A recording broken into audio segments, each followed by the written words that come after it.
both of these. Sounds great. Hi, Stacy Bell. I'll give this to you. Okay, thank you. So when you had a complaint into my Okay, office. I'd like to welcome everybody to the Williams County Board of Commissioners meeting. It's June 23rd. It's, I've got 1 o'clock, is it? 1:11. 1:11, my watch is behind. Okay, so it's 1:11 p.m. Roll call, please. Jim Marlowe, Present? Tim Atkinson, Present. Brent Gentry, not present. Not present. Not present. Okay, we have a couple things here on the, on the agenda for under the Highway Department, but I think what we're going to do is, we're going to skip this area and jump on down to new business to discuss the Animal Control Act discussion, and we'll come back. We'll take a break whenever this is all done, and then we'll come back and finish up the Highway Department resolutions. I've asked Michael Berry to be here. I talked with him, been in conversation with him. Michael was at our last board meeting, and we have Brandon Zanotti on the phone as well. Michael presented to us that he had an issue with some neighbors' dogs that got into his fence where his goats were. And we had a presentation where, including with our animal control, Kevin Harris, and as a result of the discussion, as the way it was presented, in order to deem the dogs as being dangerous to where, correct me if I'm saying something wrong, to where we could do anything about the dogs per se, the Animal Control Act specifies that this act has to happen at least, is it 3 times? To deem a dog dangerous? Yeah, There's or three- vicious. There's 3 dangerous declarations before you deem a dog vicious. Okay, so then, Michael, if you want to start off with and give us a synopsis, basically, of what happened. We have the camera I can on, so move it. yeah, I would have to say, once again, he'd stand on the golden X. So the issue that we're having here is that the neighbor's dogs were found in my goat pen with the goats partly consumed, all of them strangled. Well, there were bite marks on their neck. I'm assuming the ones that were not eaten on were strangled. Because no one physically seen them kill them, it is my understanding, working with Mr. Harris, that we can't even have the person be liable for the damages, even though the animals were still stuck in the pen with them. The neighbor is now trying to say that a coyote must have got in there, killed my goats, then left, and then his dogs just happened to also break in the same time period and eat my goats, which is completely absurd to me. In these instances, to me, if you can convict someone of murder, beyond a reasonable doubt, to me, there is not really reasonable doubt in this situation. These ordinances here are written very vaguely, talking about, what were the terms we used? Preponderance of evidence, a reasonable person, is that the terminology?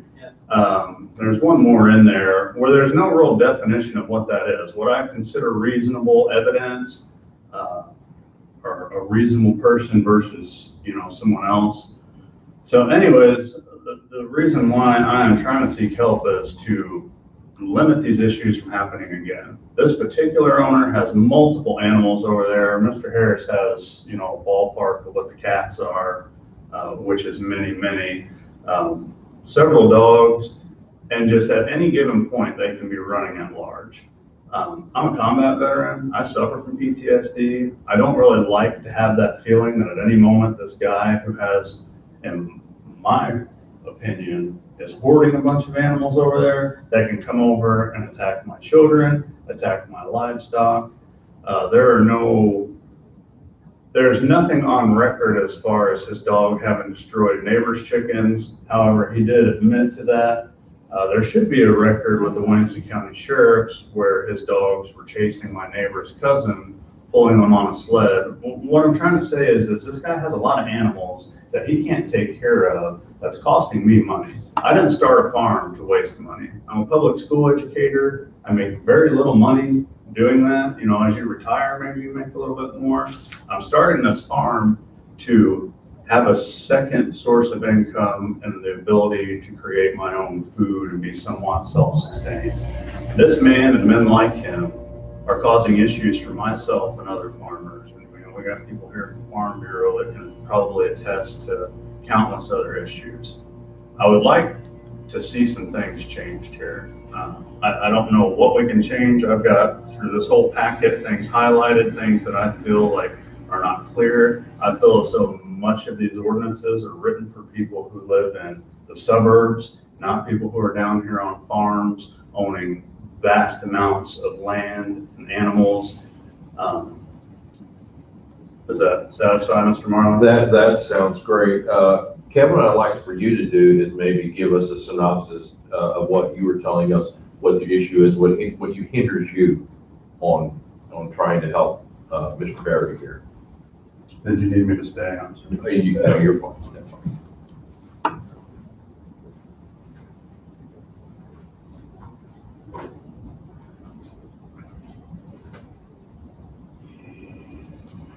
So Kevin, why can't we help?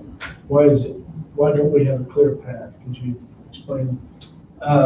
First off, I'm here to listen to what Mr. Berry has to say about his recommendations about what needs to be changed, what he feels would help and benefit other residents, other farmers, or whoever may be in that same position, okay? One of the issues that Mr. Berry and I talked about is the fact that the owner got the dog in question back. There's actually 3 involved. 2 he had surrendered to us, to the county, and the 3rd dog they chose to keep. Couldn't prevent that from happening, and that was one of the main issues there. Even though he had a photo of the dog in the pen. Well, I'm talking permanently. Yeah. You just cannot, you cannot permanently take an animal from a person in that situation. So It's almost nearly impossible to get that, to do that. Was that dog, could we say that dog was a dangerous dog by these actions? By those actions, Because you have to call it dangerous, right, 3 times before it's vicious? right. The way the law reads, I don't have it in front of me, I'm just Sure. going to quote this here, you know, like Mr. Berry was saying, talks about a reasonable person. You know, Stacy, do you have that? hand Yeah. in front of you? I'm sorry we're putting you on the spot. No, it's okay, it's okay. This is the definition of a dangerous dog, okay? It says any individual dog anywhere other than upon the property of the owner or custodian of the dog and unmuzzled, unleashed, or unattended by its owner or custodian that behaves in a manner that a reasonable person, there's that word reasonable, would believe poses a serious and unjustified imminent threat of serious physical injury or death to a person or companion animal, or a dog that without justification bites a person and does not cause serious physical injury. Companion animal. That's another key term there. Those were not, according to Mr. Berry, they're not pets. They're not a companion animal, which would be considered a pet, which again goes back to what is a companion animal, right? I mean, that's another one of those broad terms. But in this incident, Stacy, correct me if I'm wrong, but you cannot just take a dog from somebody without, I did impound the dog. They paid all the fees they had to pay. I cited them, everything I could cite them on at the time, and they took care of everything they had to do on our end, and they got the dog back. I could not prevent them from getting that dog back. That was one of the issues there, for sure.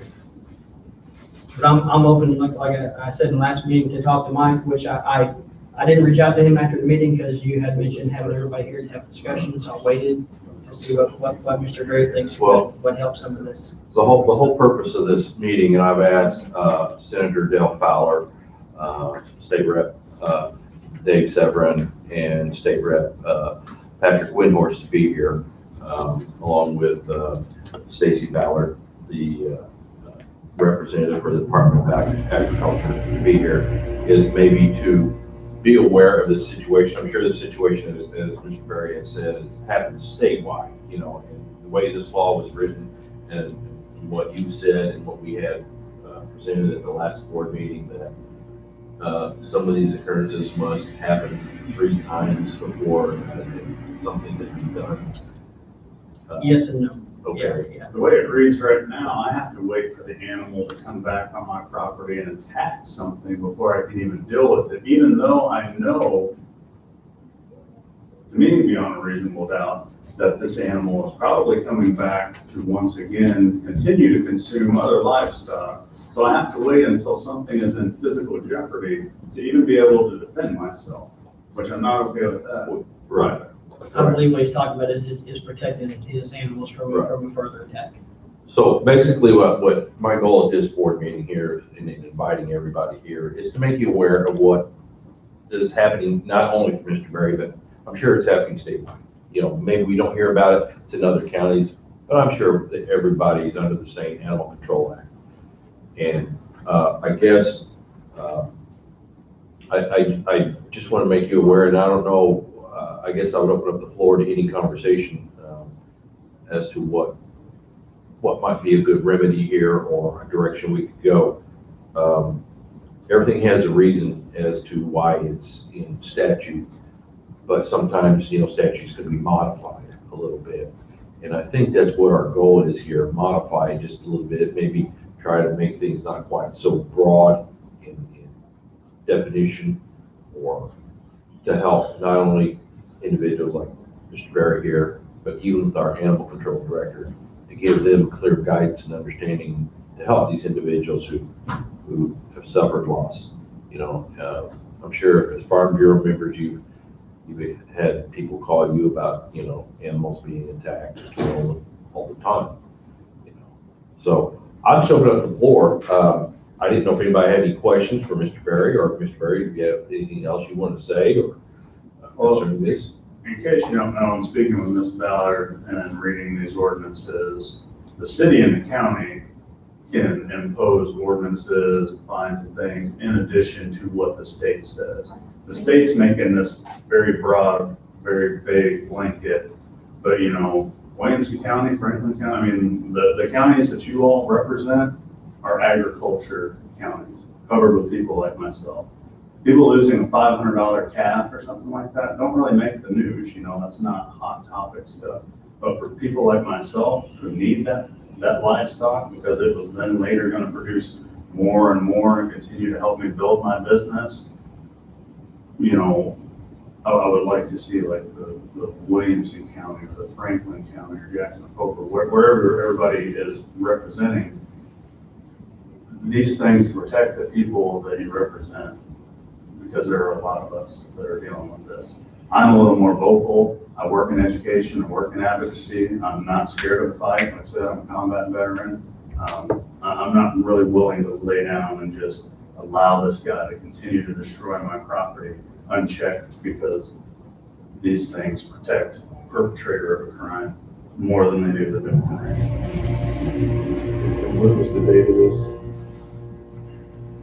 May 29th. Yeah. Do you still have stock? I mean, you replaced your stock, you still have I stock? replaced them with some 10-week-old goats, and I'm gonna have to wait a year now before I can breed and do what I was going to do this year with those does. And I'm not, you know, the money of replacing them. It's, you know, just Have you closed the number? 3. Have you seen signs of the dog coming back since? He is keeping it in a hotel. Ironically enough, his house burned just a couple of weeks before that. I helped put the fire out and rescued some of these dogs from the fire. And you know, no good deed goes unpunished kind of deal. So then, you know, a couple of weeks later, I suffer the loss, and you know, he don't really seem to care that, you know, save his house or anything like that. You know, pay $100 for replacing goats. So he hasn't offered to, or has he admitted any wrong at all? No, after Mr. Harris said that they couldn't prove that the dogs did it, he told me that a coyote must have got in there and killed those goats and then left, and his dog just happened to find its way in there and eat them. He has the next, right? Yeah. And then what you were reading earlier, I'm not an attorney or anything, but it seemed to me like the first portion, the first paragraph that you read, sounded to me like that was language that you could stand on and have something done. The second part of that paragraph, or the second paragraph, made it sound like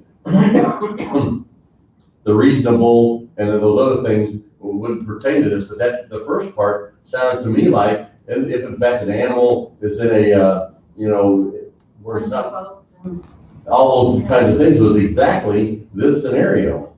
Was that right or not? And I'm, Run into the problem is it says companion animal, it doesn't say livestock on that, if you're talking about the dangerous animal act definition.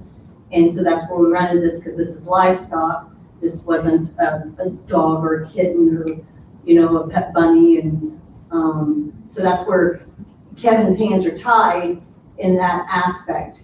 Because he and I have discussed these laws over and over again, because he called me and asked, he goes, what can I do? What other tickets can I write? This is what I've written, and so I was trying to help him, because Sure. we understand the aggravation and frustration with Mr. Berry, and, but our hands are tied too, to a point, because what I was trying to explain to Mr. Berry is, yes, our laws, we put laws out there, but we kind of give you this gray area with them, because if you try to do every single law verbatim exactly to every detail, when you try to compare to Northern Illinois to Southern Illinois, it doesn't work. right. So, and he's right, and that's what I was going to raise my hand about earlier, is the counties can be stricter than the state, and it's usually more beneficial and easier and helpful to your residents if you actually focus on it in your county, and what could you do, what fines could you impose, or what type of confinement for your dogs and stuff like that. Whereas if you try to do it statewide, and I was talking to Patrick before, I said, you guys all know this, you've been doing this for years. You can start with this law, but by the time it gets signed and done, it talks about something totally different. And it takes years and aggravation. And so that's why I think if Williamson County, and as he said, Franklin, and I'm in Jackson, I got Terry in my place, I'm sorry. It does help. I'm working with Jackson County myself, trying to update their ordinances. Their ordinances haven't been touched for years, and it's only 7 pages. Well, I gave them 23 pages of new ordinances to add on, and they were like, that's a lot of paper. That's a lot of laws and ordinances. And I'm like, I'm trying to get you guys, to the 20th century. So let me ask you this, and I asked this when Mr. Berry first came here. Any of those ordinances, would they have prohibited this action, they have stopped this before it happened? No. So whatever we do is going to be reactionary. Yeah. But would it give Kevin more authority? Yeah, I mean, and the thing is we kind of sort of know that, yes, possibly, maybe this person's dogs did this, okay? And that's where you run into a little situation too, because I was explaining to Mr. Berry, I said, there are times when people's dogs get shot or they get poisoned, and the neighbor, there's a neighbor dispute, and in your heart and soul that person's the one who did it, but if you didn't see him do it, you can't do anything. So that's the bad thing about some of the laws, is you can have all the laws in the books, but unless somebody sees it, if there's witnesses, I don't know about cameras on your property, that may be an idea. Okay, you gotta have witnesses, you gotta have the facts, because if we try to take it to a state's attorney, and he's gonna be like, okay, Stacy, Kevin, did you do A, B, C, and D? Did you get the proper documentation? And if I go, well, they saw it afterwards, your state's attorney's gonna be like, we can't file charges, or we can't fine them more money. So What I'd like to add to that, if I indeed deem that dog as a dangerous dog, the owner of the dog has a right to appeal that, and then you can prove the case, and that goes back to eyewitnesses and proving it actually happened. That's the difficult part. So if there were to be cameras on this, and you had that proof, Oh, yeah. then. that's been a slam dunk Yeah, almost. Well, you're also going back to So- where it wasn't a I just companion want to animal. make sure. Well, true. See, I mean, the you state could- also addresses a companion animal. And we're lucky we got an attorney in our general assembly here. I know he's ready to speak up here in a second. So I guess my question would be, You can what, maybe change the definition of Yeah, the what- dangerous animal. what advice or what ideas do you have for the county for ordinance language change from your perspective and your professional fields? And yeah, like it's gonna be reactionary at this point, that's true, but at least if you've got things in place and. I'll give you a scenario on that. Say Mr. Berry's neighbor's dog's loose constantly, and he calls us, we write citations, we pick them up, they pay the impound, we pick them up again, they pay the impound. You know, it's a snowball effect, ticket after ticket. I can never stop them from getting the dog back. Yeah. That's the deal, because it's their property. So we could amend an ordinance and say like after Third time. or second time or whatever number you put back, then the dog is impounded or then whatever. I don't know, would you destroy the animal then or what? Like I said, I'm not sure if that's even, is that legal? If they see me, could you even put an ordinance? I'm sorry to put you on the spot, but I mean, And that's I what- know that's- that the Illinois if law, we- it talks if- about if- ownership, you know. most of the counties just keep on increasing the fines, like first fine's 100, second fine's 250. They actually even put it in the law after the second time, if it's running at large, then it has to be spayed or neutered and microchipped within 14 days, but that means they still get the animal back. Because the thought process with spaying and neutering a dog was then if it's a male dog, then he's not running all over the country climbing all over women folk, you know? And so, he'd be that way, sorry. So they put that in the law, trying to prevent animals from running at large. But if you have a person, an owner, who, you know, maybe they have kids and the kids open up the door and the dog gets out, or maybe, you know, the fencing, you know, the dog digs under the privacy fence. I mean, stuff happens. So is it a person who's not a reasonable pet owner, or is it somebody who, you know, unfortunately their dog gets out a few times? And how do you make that determination? Yeah. Exactly. Can I ask you a question? And go back to the semantics of this, as far as you said, talked about an animal being a companion, even though these goats were for, to make, Food or whatever. to make income, if in fact I own what I'm leading up there is, do those goats have names? And, Whether it's steak or hamburger, they name all of the animals out. and so my question is, so, you know, if they have names, you know, if you have a herd of 100 cattle, do they all have names? I think they probably have a number of tags on them. But if he has 3 goats and he had names, they would not be considered companions, even though, like if I have a standard poodle and he's my buddy and he lives in the house and he's my companion, he's got a name, but I raise him as a stud and he makes me thousands of dollars as a, you know, but he's still my companion. So my question is, how do we know that those 3 goats weren't companions, even though they're using them for, if in fact those goats had names, and who cares what their names were? To me, they're companions, even though they're, you know, out in a pen and they're gonna make money from them. I think Kevin How's had that for asked. return? No, you're right. But I think Kevin had asked him at the time if they were pets or if they were livestock, and please tell me if I'm wrong, and that he said that they were livestock. The day of the incident, Mr. Berry was out of town. His That's right. daughter was there. She said they were pets, and later on, I'm not sure if it was the same day or the next week, Mr. Berry said they were not. They were raising them for profit. But you are right, the way the definition Kids, of Right. companion That's what it's animal, like. if you look in the Humane Care for Animal Act law, the companion animal says anything dog, cat, equine, or anything that somebody considers a pet. So yes, that could be, because I've actually filed charges against somebody who their pet chicken that their kid was raising up for 4-H and the kid carried it all around, the neighbor chopped its legs off and threw it in a fire pit. So we were going after a companion animal, so yes.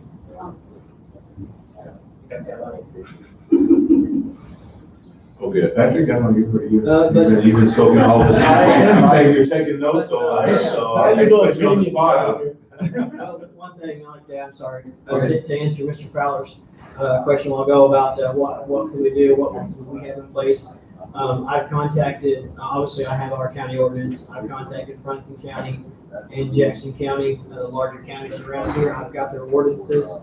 that I'm reading through, seeing what is on their book, so to speak, and anything we can benefit from. I sent him I also don't have that. Coopin County's Yes, ordinances. I'm sorry, yes, McCook County as well. Because we talked about the multi-pet license to try to limit, or at least if the person's gonna have multiple pets, then there's guidelines that they need to follow and stuff. So I sent him that ordinance too. And I also like the last meeting we were here, getting input from Mr. Berry as well, but what he would think would help, the situation in future as well. Like I said, Jackson County, Franklin, and ours, and McCook County, which I got from Stacy, maybe we can strengthen up our ordinance. Have you seen anything yet, or you just still have to? I'd say probably halfway through this, looking for everything. Again, it's very, you see it, I mean, Yeah. it's very, very detailed. And this is irrelevant, but both of the counties are also in the process of updating Okay. ordinances.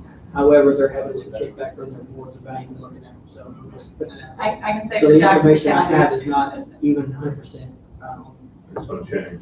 Maybe, I mean, but Possibly. it's a proposal, right? So I have the existing ordinance from Jackson County and their proposed, and then Franklin, I have theirs in the same format. So, well, I'm working on that, see what we can do. And I've definitely seen some things that I think would benefit us, So what I, to possibly curb some of the running at large issues and welfare issues and things like that. They're definitely more strict than what the state law is, because they are very broad, like we talked about several times. So I'm working on that, and along with the input of representatives here and Mr. Berry as well. You know, whatever I can put together, propose to Brandon's office and the board, and see what we can get done in the future to strengthen up our animal control issues. Right. Patrick? Basically hearing two different ways of tackling this. One is modifying the county ordinance together as legislative and potential legislative change. First, as it relates to the county ordinance, and this may be a question that Brandon's side ultimately has to answer. Do you believe that the county can modify the definition of dangerous dog on the county level, or is that something that the state statute will override the county Now, ordinance? the counties and cities can be stricter than the state. So yes. The county, I'm sorry, Nurse, so the county could add livestock into the definition of Yes, sir. dangerous dog, or if you wanted to. What I've seen with the majority of the counties that I've talked with and got their ordinances on, they're, with the exception of the changes going on now, and even ours in Williamson County, the ordinance reflects what the state says. It mirrors what the state Animal Control Act and Humane Care Act, the way it's written. They just basically adopt it out and put it right into the county. So that's how, Yeah. that's, I'm not gonna say that's the easy way out, but that's, Right. I don't, and I imply that, but I'm just saying that's what it can be based off of. I believe at a state level, livestock should be entered into this terminology, because there is life below Champaign. I mean, we're all proving it because we're sitting here right now. And to my knowledge, most of everything from Champaign south is a lot of ag. I believe that these number of attacks should be limited. These are animals that act on instinct. Once they've begun to do something, it's very hard to break an animal. Killing chickens, killing goats, killing cats, wherever it is. I mean, these guys work with animals, maybe they can negate that, but my understanding of an animal is it bases its life off of instinct. Most of the time, your owners take care of that situation. If they see their animals being hurt, injured, attacked, then the farmer he has the right to take care of that If I animal. see, but you know, again, in this instance, I'm out of town Right, and I can't protect at that point. You know, we don't allow human criminals to continue perpetrating their crimes 3 and 4 times. So I don't see why we're going to allow an animal to continue to destroy someone's livestock, which I know livestock is not listed in here.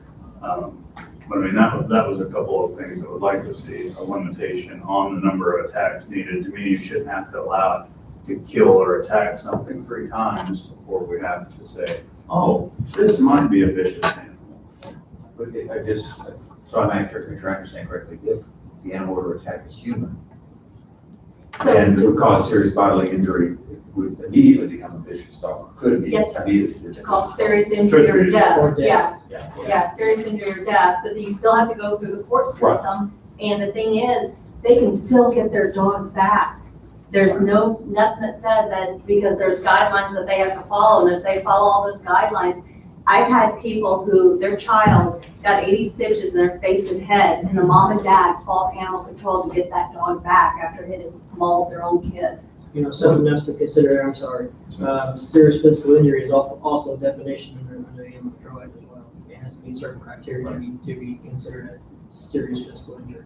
The petitioner must prove the dog is vicious by clear and convincing evidence.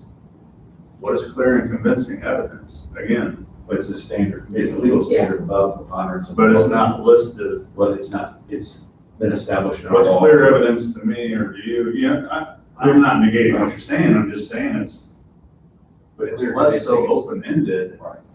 The reason that's not defined as clear and convincing evidence is a standard of law that's been established over generations or centuries even about what that phrase means. So they don't define it in statute for that reason. And Mr. Berry and I had talked, weeks ago about the way some of the laws are written, the definitions and so forth, and they're very broad, and I understand that, but also it covers a variety of incidents and situations as well. Like Stacy was saying, you try to pinpoint every single, incident. If this happens, if that happens, and this happens, and that happens, it will get out of control in a hurry, and it's hard to make even simple as running at large. Yeah. What do you call that? Off the property? I mean, on the sidewalk? Off the chain? It's and then that goes. And that's just an example, but it's just very very broad terminology the way things are written. That's what Mr. Berry and I were talking about. I think that's what he's asking to try to get clarification on a lot of those terminology there. But on that, just that one example that you just said on running at large, is this where the county could step in and say, and put in that word off your property? Well, let me give you an example. Our county ordinance says the dog has to be in the control of the owner, not physically restrained. It has to be in the property of the owner. They say it has to be in the kennel, it has to be tied up, electronic fence, whatever, just under the control of the owner, whatever that may be. I have a gentleman in a town that walks his dog not on a leash, and it binds him, listens to him. Then you have people who need to walk their dog on a leash because they don't listen. It just has to be under control. It's a very broad term. The extreme temperature law. Yeah. Stacy mentioned that earlier. What's extreme temperature to a Chihuahua versus a Great Pyrenees? That's nearly a judgment and a situational call there. Well, and again, you're dealing with animals who base off of sight and instinct. I have an Australian Shepherd who would have followed me all the way in here and sat down right by me. But if a goat or someone on a bike or someone in a mailman uniform went right by, he would go hurt that animal because that's like what's in him. Right. So this person that you're talking about, I'm not picking on that person. Yeah. That animal at any point could decide for whatever reason to chase, kill, bite, do something, because it's not restrained. My understanding of what he's talking about is just my voice can be in control of that animal, the way that the statute reads right now. And that's just an example of what he's referring to with how broad things are, how vague they can be. Mike, do you have anything you can tell me that you think would help our ordinance here? Anything, with your situation that we can possibly discuss and put in? If we could get turned on here. In my particular instance, I believe if this gentleman had 3 or less dogs, he could have been feeding them all. The dog that ate my goats ate the goats because it was hungry, because it had been running for 2 days. I had been texting this guy because my cousin said that your neighbor's dogs are running, and if you don't get them, basically threatening to kill this dude's dogs. I don't want his dogs to die. He didn't take care of it. They're hungry. They have the ability to get at some animals, and they ate them. To me, anybody living out in the country, unless they're like guard dogs or work dogs, you don't need more than 2 or 3 dogs running around out there. In addition to the fact that he doesn't care for these animals, he's only mowed his yard for the first time in 5 or 6 years because Mr. Harris said that they needed to. If you can't care for them, you don't need to have them. And there's really no point in having, unless you're like a dog breeder, why do you need, Say 10, 12 dogs? No, that was more of the cats. He had 8 or 9 dogs, and he gave up 2 of them. So I think he has 7 and a half on property. They can't, I'm not airing this guy's life, but they can't keep a job. They don't work the kind of jobs where you make any money, so they're not taking care of what they have. So in my opinion, and I know that doesn't speak for everybody, you guys could probably afford to have more animals. If there was a limit on the animals, I think it would limit some folks like myself from having a bunch of animals coming on their property seeking food. So you think that limit The needs to be 2 to problem 3? with that, and just my opinion, Yeah. is, that's what I would- Is that cats, there are dogs, multiple or- people that have numerous dogs that can properly care for them. If you put that in the ordinance, then are you going to grandfather those people in? Are you going to give them a time frame that they have to sign them over to Kevin? Are you gonna have Kevin start going around and writing tickets for people who have 4 or 5 or 6 animals? I mean, you could be, just my opinion, and I don't live near county, so, but you could be, having all kinds of issues, and then your animal control being overrun with people having to get rid of their animals because they have more than 3. I mean, my running partner they raise beagles, they go rabbit hunting, they have more than 3. She didn't have enough to be licensed, What if one of the dogs has pups? And he has Yeah. 4 or 8 pups? Yeah. Still And we one dog, don't but you only got count, 9. we don't count a litter of puppies with the state until they're at least 8 weeks of age, because then they can be weaned from mom and stuff like that. So we count mama and puppies as one until they're 8 weeks of age. But yeah, you run into that. Well, I have a friend who hunts rabbits, and he's got half a dozen or 7 rabbit dogs. There's some things in here based upon like guard dogs and stuff, and I can see that. But like what I'm saying with my situation, these aren't people that are doing anything with these animals. They don't come outside of their house other than to feed the animals. Well, the only problem with that is that's a value judgment that you're making. And Yeah, 'cause there's no when you state start law that making says- value judgments based on your experience and expect to enforce that on somebody else, then we have unintended consequences there. Who's to say that a person's 3 dogs or 4 dogs are not more valuable than yours? You see it as him only having 3. This guy has a good reason to have 5. I'm not disagreeing with Mike here, but based on what my office does every day, that would be extremely hard to enforce. I have cities that we work with that have a limit that it is extremely hard simply because those animals are their property in Illinois. And you're talking about having to take them to court, having to, get justified reasons to take them, and it's near impossible. To extend the conference for 15 minutes, press 1. So the I think I'd be more apt to say, we'll put some kind of financial burden on these owners whose dogs misbehave.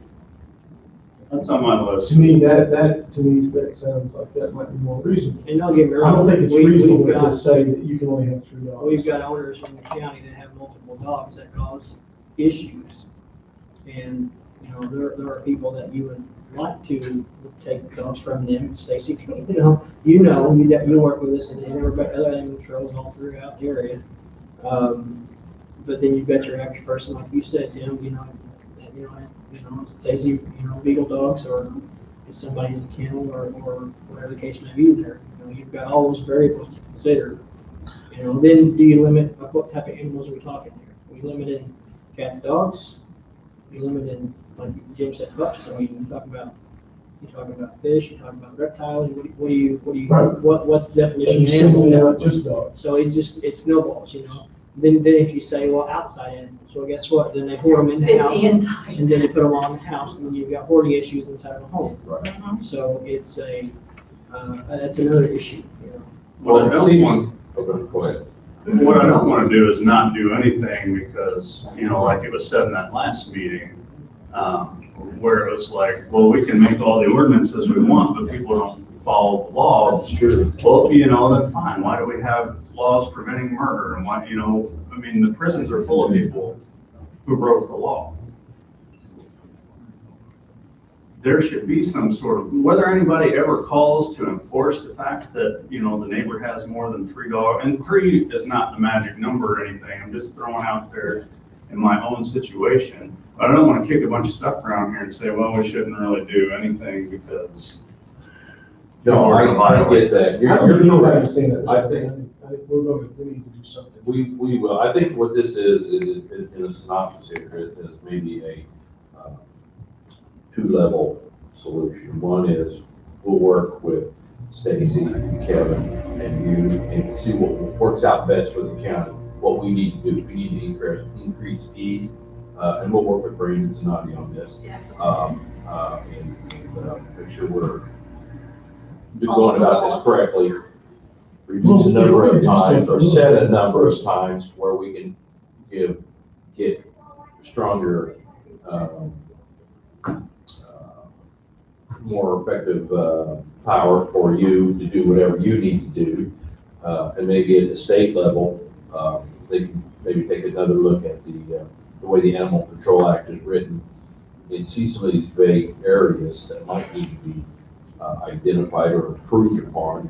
Because there, as Stacy said, and Mr. Berry said, there is a difference between northern and southern Illinois, you know, and, but I'm sure this does happen statewide, and maybe there's something in the Animal Control Act that could be kind of refined, modified a little bit, you know, on state level. There's 2 good groups in the state of Illinois that do a lot with the Animal Control Act. One's the Illinois Animal Welfare Federation, and the other one's the Illinois Animal Control Association. Lauren Mulberg, who I don't know if any of you guys have dealt with her, worked with her. She's up in the Peoria area, but she does a lot with trying to, you know, discuss legislative stuff. Buzzy, who used to be Macoupin County, she's retired now. Same, and so I can bring it up to them and see what their thoughts are, if they even have other counties that have come up with something different, or if they know. Yeah, if somebody has found a way to deal with this, I always see it online. You know, if they found something that works, I mean, let's. And they're good about wording too, where, you know, to make sure that everything is worded correctly, because just if you put a "the" instead of a that changes a whole definition of something, and it's a mess to try to change. If you could get them, both of those organizations, or the one that you feel is the most appropriate, in contact with one of our offices, then we'll share it, because we have the Senate and the House both here. So if there is something that we need to address, we'd be more than happy to, because I guarantee that this situation isn't only just, you know, Southern Illinois and the things that you've talked about. In my neighborhood, there's a vice president of a bank was attacked by a neighbor that just come in and moved into a rental property that had pit bulls, and by the grace of God, there was a carpenter working on his house that got the dog or killed him. And this was last year. We had another rental property in our neighborhood that someone moved in with 8 pit bulls. And so, and I know that in Benton, there is an ordinance of how many animals you can have per dwelling or whatever. But there's so many scenarios, but there's gotta be something that we can do. And so I appreciate you guys having this meeting, and I appreciate I think, Jim, you nailed it as far as something locally, countywide or citywide that can be taken care of, and something that we can address and be, you know, work together. And you're not gonna cover every situation, but well, I think we have to applaud Mr. Berry too, because he didn't take this into his own hands. Right. And do something that he shouldn't have done. What he has done is that he's done the right thing. He's come to us, and we're coming to you guys. We need help. I think what you're hearing from us is we don't know what to do in this situation. We're open to doing something. Help us out, help us find something that will take care of this. And, you know, something else you just said too, when you talk about the difference between city and county, every month somebody comes in my office and they have a complaint about what somebody's doing on their property in the county. And so many times people move into the county because they don't want the regulations of the city. right. So we have to respect that. We have to respect the fact that people live in the county, so they're not having to take these regulations that the cities enforce. So this is a tightrope that we're walking here on this. And I think this board, I think we're more than willing to do something. We just have to figure out what it's gonna be. Stacy, do you know of any counties in our area down here that have anything within their county ordinance that allows animal control just to take an animal in an instance like this, or by case, or just to take it from the person? 'Cause Like permanent takeaway? Yes. No. Okay, because I honestly think that's one of the bigger issues here is the number of animals these people have, and there's no authority to take them from. Right. Unless you're talking about a severe welfare issue, you know, Right. that orders. And if the people are doing the bare minimum, that's another thing where you run into the problem is, like, as he said, they're feeding and watering maybe once a day, they're not playing with them, or they're not, taking them for walks or whatever, cleaning up after them, but they just have to do the bare minimum, and that ties our hands. I mean, you have I'm babysitting several horse cases right now because the people are doing the bare minimum, so it's not enough for me to take the horses away, and it's not enough for me to take it to a state's attorney to file charges. And in a scenario like that, if anybody has an outside animal, dog or whatever, we'd all be guilty of that.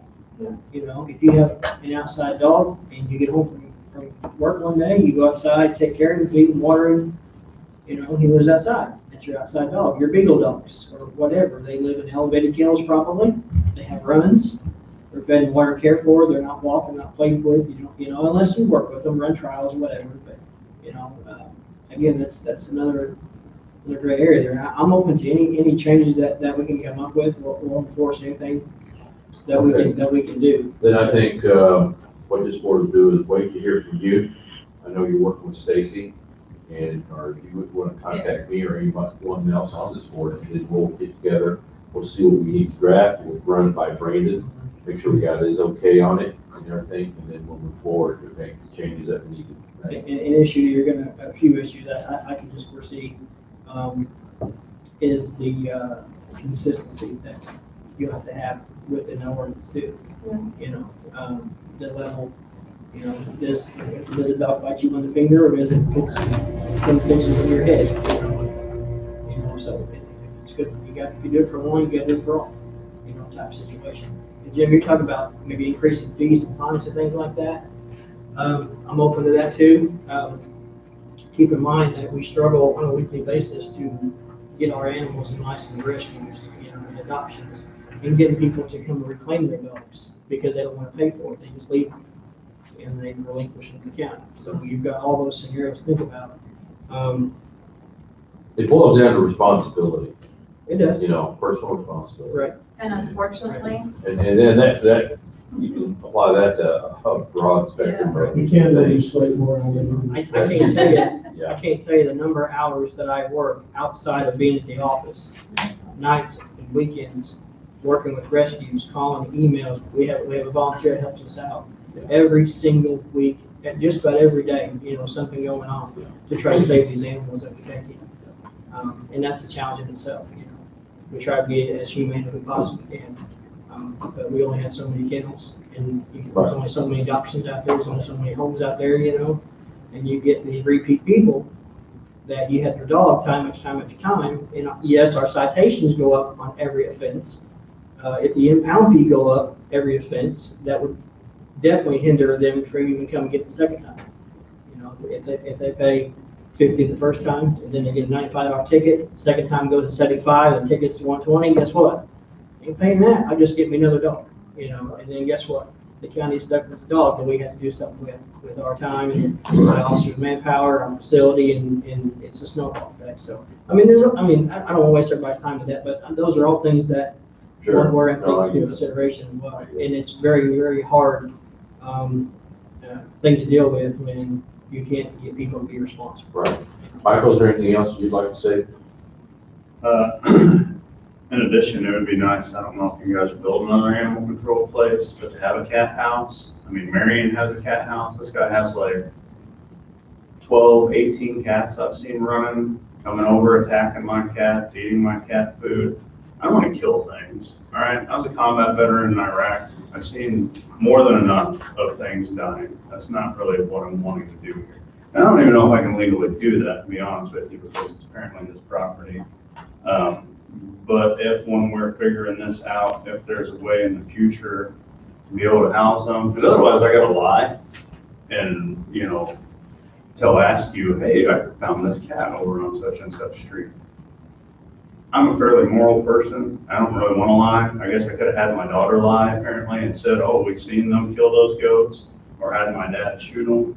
But I'm trying to be like the legal, moral, ethical person here. We appreciate that. To say all that, it would be nice if there was some sort of solution for cats around here. I know Askew State's pretty covered up with cats here in town, or at least he was when I was living in town. As Tim said, you're doing it the right way. We appreciate that. And, I'd be interested to see what other ordinances you find out there that could be something that could be mirrored upon. And there's got to be something out there you can think. And then, as far as I'm concerned, us three, we'll work with our respective staff, but we have it our beck and call to see what we can do working together. And as a group, try to figure this out the best we can. So if there would have, for example, been a camera on this incident, what would have happened to that dog? If there would have been, if there would have been a field cam on this. Well, the situation surrounding the dangerous dog declaration was based on his daughter saying that they're his pets, or they're, I'm sorry, they're pets. That's when I mentioned to her about people as a dangerous dog. And then I talked to Mikey later that night or the next week, and he determined that they were there for profit. So that was a changer right there. And I asked him if he had trail cameras or house cameras, security, whatever, and he had nothing on it. And then there's always the talk about restitution. We talked about the day of the incident. There's 2 county deputies also responded before I did, and that was also discussed with your daughter about restitution. That was well before there were no witnesses seeing anything happen, so the dogs were there. 2 of the 3 dogs were in with the goats. Again, if I was to think the dog was dangerous and there was proof of that, then they wouldn't have a case there. If I pushed it to deem him as a dangerous dog and they filed an appeal about that, and there was no proof of it happening, I mean, I'm not a judge to rule it out or administrator to say that, I just don't see that going through without. The problem with the cameras is I've got animals spread across 30 acres of land, That's things for Yeah. The question though, The Senator's question, can I interrupt for a second? The Senator's question, correct me if I'm wrong, was if there'd been cameras on it, what would have happened? Was that the question? Yeah. What would have happened? He would have. Right, that he could have proved the dogs did it, Yes. and could have proved this case with restitution right there. Yes. If there was- if there And the was- dogs would have been impounded and taken at that time also? Yeah, but he can still get it back. You can still get them back, And right? it could happen again. Which is exactly what So happened. that alleviates the problem. The owner had surrendered 2 of the 3 dogs in all. End the conference for 15 minutes. Right. Yeah. And that's the issue that Mike and I discussed yesterday, and I advised him to maybe seek out legal counsel for that. At that point, it's a civil matter. Right. And I'm gonna spend the money to do that just because my family doesn't want to let it go. Again, a couple $100, I'll pick that up somewhere. It's again, just trying to prevent this from happening to myself and other people. Because right now, this doesn't even count as an incident. That's what? His dog's coming over and doing that, it don't even count as an incident. So Under what we were able to do, we deemed it as a potentially dangerous dog, which still required him to microchip. It was already done and vaccinated and spayed that dog. So what if it goes That and kills one of my That calves expires tonight? in a year. Excuse me. What if it kills one of my calves tonight? Well, we'd be right back here talking about the same situation. And why would it expire in a year if it That's what the kills? state law That's the says. definition, when they put that in the law, and they just actually put that in the law a few years ago because we were having issues with dogs, a pack of dogs running together. So that's why they put that definition in there. And just again, to give more bite, more help with, Try to curb yeah. some of the regular large issues. Yeah. As long as it's within 365 days. yeah. Yeah, that's a Maybe potentially like dangerous fish issue. could help too, I don't know. But, And I can promise you guys that I did everything I could to get those Yeah, people we to give went- their best. Obviously, I mean, Well- I asked and I begged, I mean, I did everything that I could possibly do. It's still an ongoing issue with the welfare of the animals, just to be clear on that. We're doing weekly checks on them, and I'm following up with that. I'm sending an officer out there every week checking on the animals, and we're in contact with the owner. He's set up appointments with the vet for everything I asked him to do at this point, and I verified all that with his vet, and it's an ongoing process with that. Well, I But again, appreciate- it doesn't fix the issue about the number that are there. You know, you're talking 7 dogs and probably a dozen cats in any place. I appreciate the senators and the representatives here for taking their time to come out and listen to this. Anytime. Mike, is there anything that you can, I can write down that you might want to add? Because I'm gonna try to put something together for some changes. I think you Maybe, should wrap maybe it we up and I can, give after this meeting, That's if fine. if you guys want to get together Okay. and discuss that. Thank you, sir.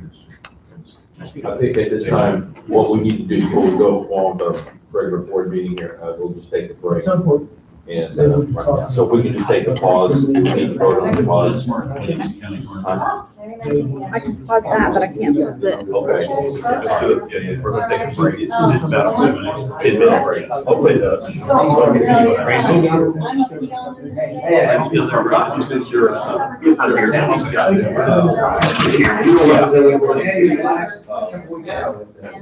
see you. I'll see you Friday sometime. I'm still meeting with you tomorrow morning. Yeah.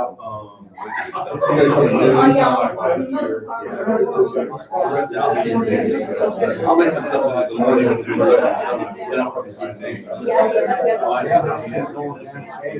It took all good.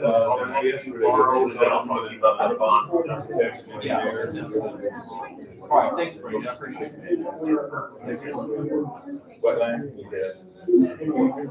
Turn off. We're gonna get this on.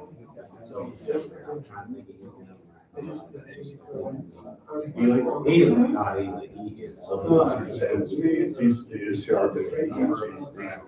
Yeah, we're gonna be fine, it's just, permitting and build something like this, like, on the river, so, but, we'll be in there. I'm on call with Judge's office on the way over here, so it's, he's gonna be coming down. And then I'm hoping to finish the next two. Latest version of the site plan. That was one of the things that when I left the farm, that's one of the things I Appreciate all your work. Yeah. Thank you. All right, take care. Good seeing you. Yes, sir. No problem. We'll, figure out something. Yeah, so that's gonna be, yeah. The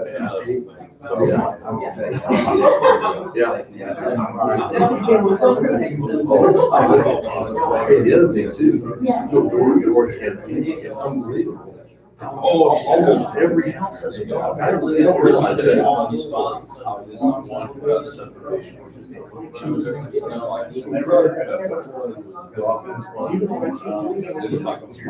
Right?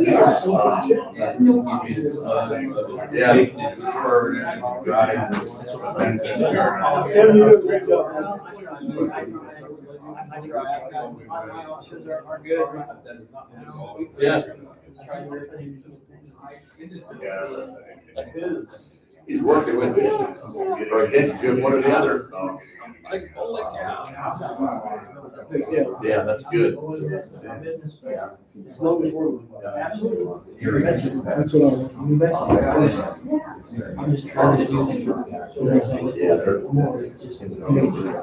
it has to be. Got anything, we gotta be consistent. Go ahead.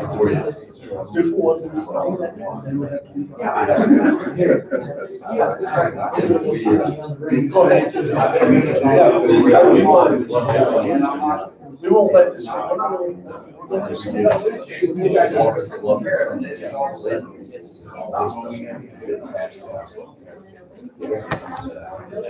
Thanks. Good, you got me? Yes, sir, thank you. All right.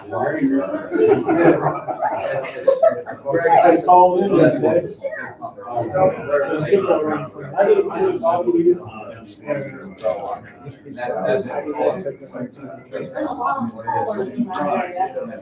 Where do you want? I'm actually a field assistant. So my territory is mainly I-64 south, but now my metro east up to.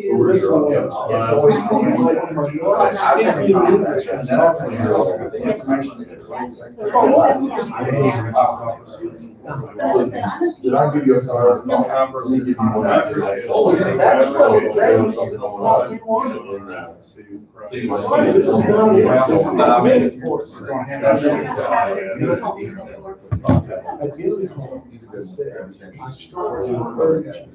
No. But yeah, and if I can get anything from Florida and then with those, I would say I'll get the okay, we let them know about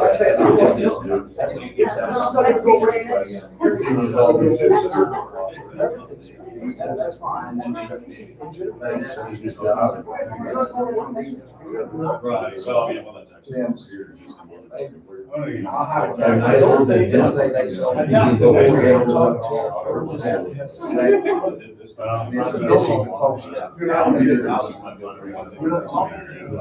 you guys be glad to. Thank you. I'm trying to get my. Just get back in touch with me whenever we need to. I'd call you Terry. I'd call you Terry. But, and we'll get whatever we need to do, because I'm gonna help your department, and I'm gonna help this guy the best we can. Still don't want to do anything with kids. Never go. And it's a whole just conversation for another day. But these humane societies, these humane places absolutely destroy the county. They're not making any attempts to save anything. When you get, I can't take it. Because Oh, I get it. because they say, oh, we're fully in hands up to the. I'm not gonna be But we got 1 point, we got 2 points. 1 point is, if people don't pay attention to the law, doesn't mean we don't try to do something. We are gonna try and do something. But the second point is, I will be setting people to the time. Why? No different. At least we have it, we've done our part, that's all we can do. I don't have it. I see it. And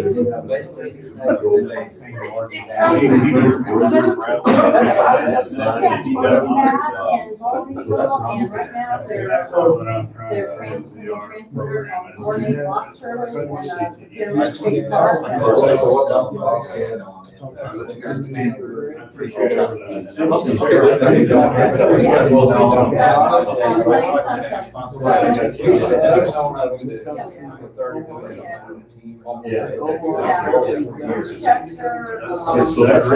Mr. Harris.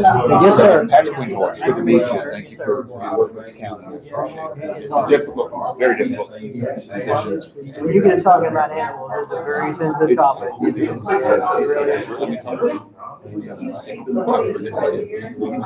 That's a fact. I can't tell you that the number of calls that my department has gotten from the CSS saying, listen, these dogs are at your house, these people have to get these dogs home for the kids. You know, and they say, can you come with us? We'll come there. And they're like, which was not one, you know? It's true, it happens. Stacy, the person, kid, terribly injured, and then they got the dog. Because there's. Yeah, appreciate all you're doing. You're welcome. I don't think I've got one card left. I'll give you Okay. anything. I don't know what it may be, but this is I don't have any on me. That's all right. It's actually my personal cell. Okay. Maybe just a word of advice or somebody. That's Dave. I'll handle that. Appreciate it. And if you have any thoughts, Stacy, any thoughts on the statute changes? Yeah. Our interpretation of the way it's wrong.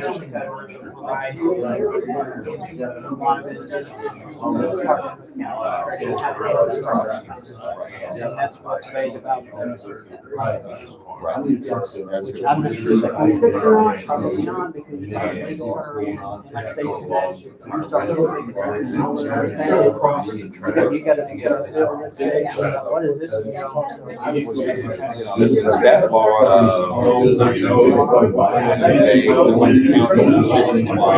we make it specific to what they want. So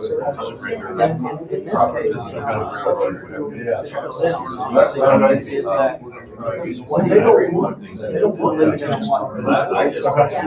Because of language. They're trying to take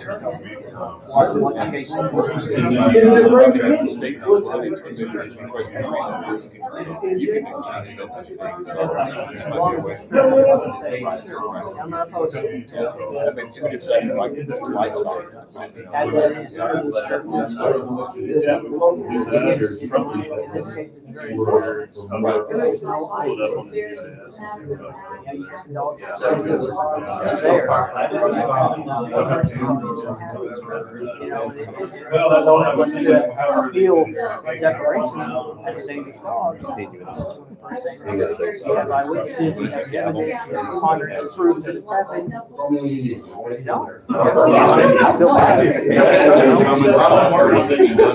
Taking up your room here. Oh, you're fine.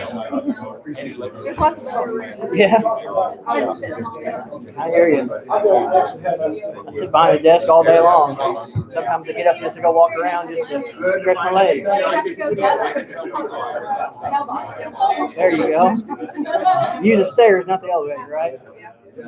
It's a married name. Oh, My husband's name is yeah. Maria. Yeah. It's amazing how we That's came why to I'm that. not stand out. I used to be a Cardinals fan. I grew up in No. You converted? That's a rarity. Yeah, and my friends, who I graduated high school from, let me know that, especially when we lose to them. Yeah. Well, did you hear about? Oh, no. I'm glad with my boots on.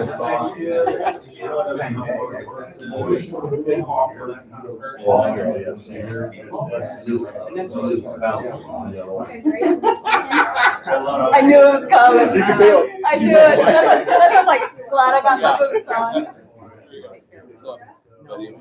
Whatever.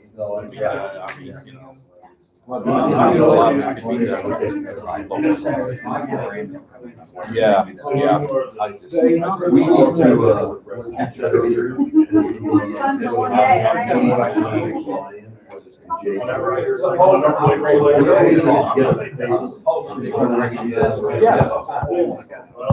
Well, Travis is on the so I was gonna say Travis can stay home. I was gonna invite you to the set. oh, yeah. But you know,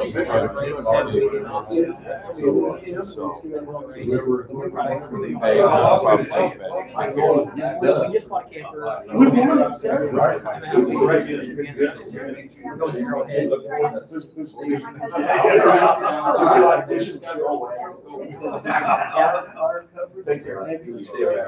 It's just not trying to avoid it. That's one So thing I there's, thought I mean, about. we've raised all of Now that. it's gonna get. Sorry.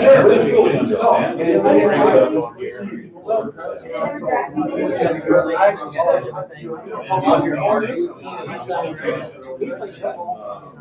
these things are gonna go away. I'll give you a kind of picture. I don't play this game. Now you just play Sorry to introduce myself before I catch one. I guess my bad is where she gets aggravated. He's the one that keeps everybody running smooth and also.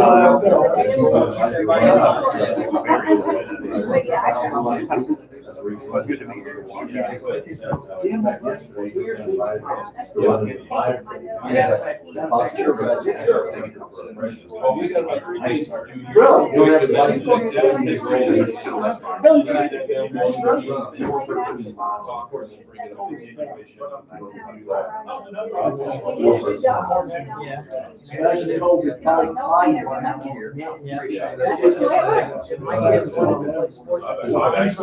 schools are done. You know, my daughter. His coach is Brent Plains is up to state She does record. act. He was a She senior does national process, plays and things like that. 411. So that's kind of the thing. My son, he likes to run. And when he coached at Brent Lake, he So every coached weekend, my daughter, several she national loves to championships. So, Track across she's getting older. My daughter's Cities 17, of South almost America, 15, whatever. so I know where they're gonna be at. He's got some kids he's trained in now. Together, they can track, they met so many people, friends, you know, you can trust everybody out there, you know, He's, just build that rapport. You're going after Oregon. so we're going on Tuesday, so we're gonna come home on Thursday, we're running on Wednesday. Right. With flights and stuff. And now we found out we can do on Saturday too. So we're gonna stay a couple of days.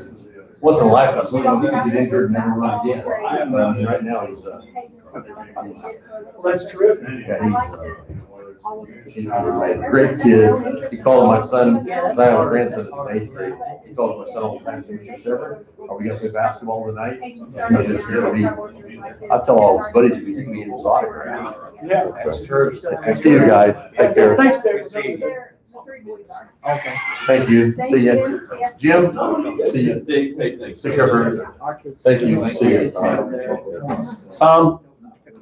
See you. I talked to Terry See you, about Lance. that. Okay, yeah. This is stuff I need you to sign. Okay. Yeah, I'm gonna There's been some issues where we're like, what in the world has changed so much from the time that we had left to when we came back? It's Yeah, like, absolutely. yeah. I know it. I can just get those when you get these back. Okay, I'll put it all in your bin over there.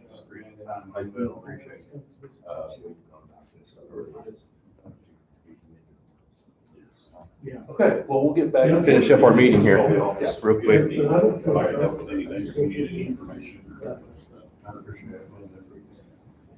All right, we'll get Travis after this out of the way. Let's go ahead. I appreciate your time, sir. We're gonna do something.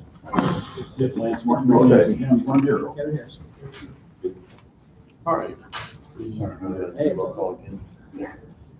All right, we're back from- together now? Back from break. It's 2:20 PM. Roll call, please. Jim Marlowe, Present. Tim Atkinson, President. Ray Gentry. And on our agenda, under the Highway Department, we have a few resolutions here. The first one is a resolution to authorize federal aid matching funds for Cedar Grove Road resurfacing. Travis, you want to talk about that real quick? Yeah, To so, extend the conference for you. To turn on. we recently resurfaced Crenshaw Road, and this connects up to Crenshaw Road, makes the connection from Route 37 over to Skyline, and actually all the way over to 148.